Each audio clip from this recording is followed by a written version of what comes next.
السلام علیکم دوستوں، آج میں آپ کو تاریخ اسلام کا وہ واقعہ سنانے جا رہی ہوں جو دیکھنے میں ایک ہار لگتا تھا، لیکن حقیقت میں وہ مسلمانوں کی سب سے بڑی جیت تھی، جو نہ صرف اسلام کی تاریخ کا رخ بدلتی ہے بلکہ ہمیں صبر، عقل مندی اور دور اندیشی کا اصلی مطلب بھی سمجھاتی ہے۔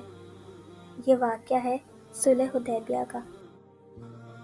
ہوا کچھ یوں کہ نبی صلی اللہ علیہ وآلہ وسلم نے خواب دیکھا کہ آپ اور صحابہ عمرہ کر رہے ہیں، اور نبی کا خواب صرف خواب نہیں ہوتا، ایک سچی بشارت ہوتی ہے۔ تو آپ صلی اللہ علیہ وآلہ وسلم نے صحابہ سے فرمایا، ہم مکہ جائیں گے، جنگ کے لیے نہیں صرف عمرہ کے لیے۔ اور بس مدینہ میں خوشی کی لہر دوڑ گئی کہ وہ اپنے شہر جا رہے ہیں۔ تقریباً 1400 صحابہ احرام باندھ کر نکل پڑے، تلواریں تھیں مگر غلاف میں بند، کیونکہ مقصد صرف عبادت تھا۔ پورا قافلہ لبیک کے نعرے لگاتا ہوا آگے بڑھ رہا تھا۔ لیکن جب قریش کو خبر ملی کہ نبی صلی اللہ علیہ وآلہ وسلم عمرہ کے لیے آ رہے ہیں تو انہوں نے فوراً لشکر بھیج دیا۔ نبی صلی اللہ علیہ وسلم نے جنگ سے بچنے کے لیے راستہ بدلا اور حدیبیہ کے قریب رک گئے۔ سب لوگوں کو لگ رہا تھا کہ شاید جنگ ہو جائے گی۔ مشرکین مکہ تو جنگ چاہتے تھے، لیکن کعبہ سب کی عبادت کی جگہ بھی تھی، اس لیے وہ انہیں روک نہیں سکتے تھے، اور اگر روکتے تو ان کی بدنامی ہوتی۔ تو قریش نے نبی صلی اللہ علیہ وآلہ وسلم کے پاس اپنے مختلف نمائندے بھیجے کہ انہیں ڈرا دھمکا کے واپس بھیج دیں گے، لیکن مسلمانوں کو تسلیم کر کے انہیں عبادت نہیں کرنے دیں گے۔ تو انہوں نے عروہ بن مسعود کو بھیجا۔ اس نے نبی صلی اللہ علیہ وآلہ وسلم کو آ کر دھمکایا کہ آپ واپس چلے جائیں، نہیں تو آپ کے ساتھی آپ کو چھوڑ کر بھاگ جائیں گے، اور ہو سکتا ہے کہ آپ کو قریش مکہ مار دیں۔ جب سارے صحابہ نے یہ سنا تو وہ بہت غصے میں آ گئے، لیکن نبی صلی اللہ علیہ وآلہ وسلم نے کہا تھا کہ کوئی لڑائی جھگڑے نہیں ہوں گے۔ پھر اسی دوران نماز کا وقت ہوا اور نبی صلی اللہ علیہ وآلہ وسلم خیمے سے باہر چلے جاتے ہیں، اور صحابہ نے فوراً وضو کے لیے پانی رکھا۔ تو وہ جو پہلے کہہ رہا تھا کہ آپ کے ساتھی آپ کو چھوڑ کر بھاگ جائیں گے، وہ شرمندہ ہو گیا یہ دیکھ کر کہ ان کے سارے صحابہ تو اتنی عقیدت رکھتے ہیں کہ ان کے وضو کا پانی تک کوئی نیچے نہیں گرنے دے رہا، کوئی اپنے منہ پر تو کوئی اپنے جسم پر لگا رہا ہے۔ یہ لوگ محمد کو ایسے پیار کرتے ہیں جیسے دنیا نے کبھی کسی لیڈر کے ساتھ نہیں دیکھا، یہ انہیں کبھی اکیلا نہیں چھوڑیں گے۔ اس نے واپس آ کر مکہ والوں سے کہا، قریش کے لوگوں، میں نے دنیا کی بہت سی قومیں دیکھی ہیں، میں نے بادشاہوں کا ادب دیکھا ہے، رومن اور پرشین کے حکمرانوں کا احترام بھی دیکھا ہے، مگر اللہ کی قسم محمد کے صحابہ جیسا پیار، وفاداری اور ادب میں نے زندگی میں کبھی نہیں دیکھا۔ میں تمہیں صاف بتا رہا ہوں، ان لوگوں سے لڑنا اپنی ہی تباہی کو بلانا ہے۔ تم محمد کو روک کر بدنامی کے سوا کچھ نہیں پاؤ گے۔ عرب کی ہر قوم کہے گی کہ قریش اللہ کے گھر کا راستہ بند کرتے ہیں۔ لیکن جب قریش نے اب بھی ضد نہیں چھوڑی اور انہیں جنگ پر اکساتے رہے، تو نبی صلی اللہ علیہ وآلہ وسلم نے فیصلہ کیا کہ کسی ایسے شخص کو بھیجنا ہوگا جسے قریش عزت دیتے ہیں۔ آپ صلی اللہ علیہ وآلہ وسلم نے حضرت عثمان رضی اللہ تعالیٰ عنہ کو بھیجا۔ جب وہ مکہ گئے تو انہوں نے وہاں پر انہیں محصور کر لیا اور انہیں پیشکش کی کہ تم عمرہ کر لو، لیکن انہوں نے کہا کہ میں تو نبی صلی اللہ علیہ وسلم کے بغیر عمرہ نہیں کروں گا۔ اتنے میں ہی ایک افواہ اڑتی ہے کہ عثمان کو شہید کر دیا گیا ہے۔ جب نبی صلی اللہ علیہ وآلہ وسلم اور صحابہ نے یہ سنا، سب شدید غصے اور غم میں آ گئے۔ اور پھر وہ واقعہ ہوا جو تاریخ میں بیعت رضوان کے نام سے جانا جاتا ہے۔ نبی صلی اللہ علیہ وآلہ وسلم نے ایک درخت کے نیچے سارے صحابہ سے بیعت لی اور کہا کہ ہم عثمان کا بدلہ لیے بغیر واپس نہیں جائیں گے۔ ہر صحابی نے نبی صلی اللہ علیہ وآلہ وسلم کا ہاتھ پکڑا اور کہا، یا رسول اللہ، اگر آپ جنگ کے لیے بولیں تو ہم آخری سانس تک آپ کے ساتھ ہیں۔ پھر نبی صلی اللہ علیہ وآلہ وسلم نے اپنا ایک ہاتھ دوسرے ہاتھ پر رکھا اور کہا، یہ بیعت عثمان کی طرف سے میری بیعت ہے۔ دوسری طرف مشرکین مکہ بھی ڈر گئے اس افواہ سے کہ کوئی معاملہ نہ خراب ہو جائے۔ تو انہوں نے حضرت عثمان کو جانے دیا کہ اس افواہ سے کوئی نقصان نہ ہو جائے۔ جیسے ہی حضرت عثمان واپس آئے تو سب صحابہ خوش ہو گئے اور نبی صلی اللہ علیہ وآلہ وسلم خود ان کے لیے کھڑے ہو گئے۔ حضرت عثمان نے کہا، یا رسول اللہ، میں نے مکہ میں آپ کا مقام، آپ کی عزت ہر قدم پر بچائی، اور میں کبھی بھی ایسے لوگوں کی بات نہیں مان سکتا جو آپ کو اللہ کا رسول نہیں مانتے۔ اگر آپ اجازت دیتے تو میں مکہ میں بھی آپ کے بغیر کبھی عمرہ نہیں کرتا۔ یہ سب اس جذبے کو نرم کر گیا جو کچھ دیر پہلے آگ کی طرح بھڑکا ہوا تھا۔ پھر اسی لمحے قریش نے نبی صلی اللہ علیہ وآلہ وسلم کے پاس اپنا معزز آدمی سہیل بن عمر کو بھیجا، جو کہ بعد میں مسلمان ہو کر صحابی بھی بن گئے تھے۔ نبی صلی اللہ علیہ وآلہ وسلم نے کہا، سہیل کا آنا اس بات کی نشانی ہے کہ قریش امن چاہتے ہیں۔ جب وہ آئے تو انہوں نے کہا، محمد، ہم تم سے جنگ نہیں چاہتے، ہم صلح چاہتے ہیں، مگر شرائط ہم طے کریں گے۔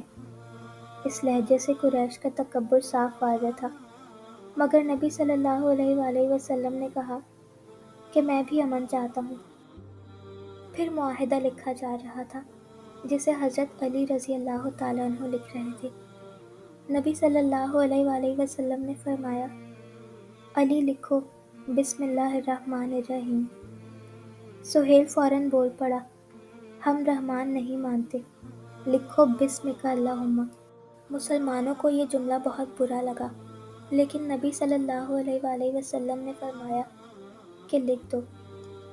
پھر حضرت علی نے لکھا، یہ وہ معاہدہ ہے جو محمد رسول اللہ نے، لیکن اس پر بھی سہیل نے اعتراض کیا، اگر ہم آپ کو رسول مانتے تو لڑائی کیسی؟ لکھو محمد بن عبداللہ۔ نبی صلی اللہ علیہ وآلہ وسلم نے کہا، اس کو کاٹ کر محمد بن عبداللہ لکھ دو، لیکن حضرت علی نے صاف انکار کر دیا، کہا کہ اللہ کی قسم میں آپ کا نام کیسے مٹا دوں، آپ تو واقعی اللہ کے رسول ہیں۔ ان کا انکار محبت میں تھا، عقیدت میں تھا۔ تب نبی صلی اللہ علیہ وآلہ وسلم نے فرمایا، علی مجھے دکھاؤ کہاں لکھا ہے، اور پھر رسول اللہ نے اپنے ہاتھ سے اپنا نام کاٹا اور پھر اس پر محمد بن عبداللہ لکھا۔ جب صلح کی شرائط لکھی جا رہی تھی تو حضرت عمر جوش میں رسول اللہ کے پاس گئے اور عرض کیا، یا رسول اللہ، کیا آپ اللہ کے رسول نہیں؟ نبی صلی اللہ علیہ وسلم نے کہا، بلا شبہ میں اللہ کا رسول ہوں۔ انہوں نے پھر کہا، یا رسول اللہ، کیا ہم حق پر نہیں؟ آپ نے فرمایا، بے شک ہم حق پر ہیں۔ حضرت عمر نے پھر کہا، تو پھر ہم ان سے دب کر صلح کیوں کر رہے ہیں؟ آپ صلی اللہ علیہ وآلہ وسلم نے فرمایا، میں اللہ کا رسول ہوں، میں اس کی نافرمانی نہیں کر سکتا۔ شرائط یہ تھی کہ اس سال تم عمرہ نہیں کر سکتے، اس سال واپس جاؤ، اگلے سال آ کر 3 دن عبادت کر لینا۔ پھر دوسری شرط یہ تھی کہ 10 سال تک مسلمانوں اور ان کے درمیان کوئی جنگ نہیں ہوگی، یعنی صلح کا معاہدہ۔ تیسری اور بہت سخت شرط جو انہوں نے رکھی وہ یہ تھی کہ جو مکہ کا آدمی مدینہ بھاگ کر آئے گا تم اسے واپس کر دو گے، مگر جو مسلم تم سے بھاگ کر مکہ آئے گا ہم اسے واپس نہیں کریں گے۔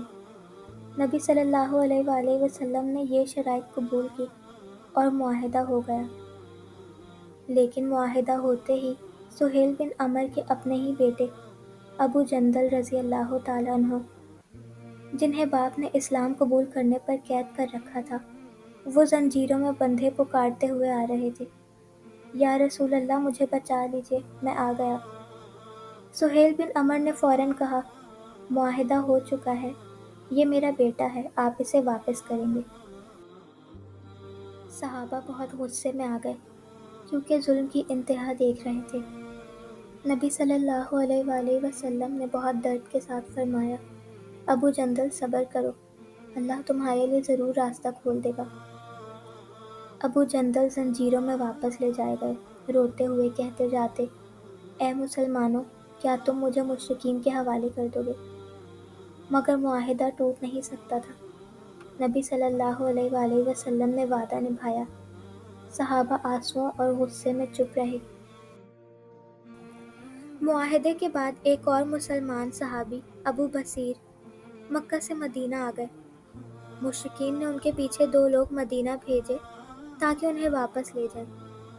ابو بصیر نے نبی صلی اللہ علیہ وآلہ وسلم سے مدد مانگی، لیکن آپ نے عہد کی وجہ سے کہا، ہم معاہدہ نہیں توڑ سکتے، اللہ تمہارے لیے راستہ کھول دے گا۔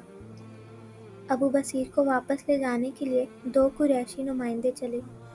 راستے میں ابو بصیر نے اپنی جان بچانے کے لیے ایک کو مار دیا۔ بچ کر ابو بصیر دوبارہ مدینہ پہنچ گئے، لیکن نبی صلی اللہ علیہ وآلہ وسلم نے پھر فرمایا، ہم نے عہد توڑا نہیں ہے، تم یہاں نہیں رہ سکتے۔ پھر ابو بصیر نے کہا، ٹھیک ہے، میں آپ کے پاس یہاں نہیں رہ سکتا، لیکن میں مکہ بھی واپس نہیں جاؤں گا۔ اور انہوں نے مدینہ چھوڑ کر مکہ اور شام کے راستے میں ایک جگہ پڑاؤ ڈال لیا۔ جیسے ہی ابو جندل کو پتہ چلا تو وہ بھی بھاگ کر ان کے پاس آ گئے۔ ان کے والد نے تو انہیں آزاد کر ہی دیا تھا، کیونکہ وہ نبی صلی اللہ علیہ وآلہ وسلم کے پاس نہیں جا سکتے تھے، تو وہ ابو بصیر کے ساتھ مل گئے۔ آہستہ آہستہ دوسرے مسلمان بھی ان کے پاس آتے گئے، جو مکہ میں ظلم سے تنگ آ چکے تھے۔ ابو بصیر اور ابو جندل کی چھوٹی سی جماعت نے قریش کے تجارتی قافلوں کا راستہ روکنا شروع کر دیا۔ کاروان مکہ سے شام جا رہا ہوتا اور یہ لوگ ان پر حملہ کر دیتے، اور قریشیوں کو بہت معاشی نقصان اٹھانا پڑا۔ مکہ والے تنگ آ گئے، تجارت بند ہو رہی تھی، مال لوٹا جا رہا تھا، اور انہیں کوئی روک بھی نہیں سکتا تھا، کیونکہ وہ نہ مدینہ کے قابو میں تھے اور نہ مکہ کے۔ آخرکار قریش نے خود ہی نبی صلی اللہ علیہ وآلہ وسلم کو پیغام بھیجا، ہمیں معاہدے کی وہ شرط واپس چاہیے جو بھاگنے والے مسلمانوں کے بارے میں تھی۔ آپ جو مسلمان آ جائیں انہیں رکھ سکتے ہیں۔ یعنی معاہدے کا نقصان الٹا مسلمانوں کا فائدہ بن گیا۔ قریش نے شرط خود توڑ دی، مسلمان آزاد ہو گئے اور سب مدینہ واپس آ گئے۔ صلح حدیبیہ سے مسلمانوں کو بہت فائدے ہوئے، اور ان کے لیے فتح مکہ کے راستے بھی کھل گئے، اور فتح بہت آسان ہو گئی۔ جنگ رک گئی، امن کا ماحول ملا، مسلمان سکون سے دعوت اسلام پھیلا سکے۔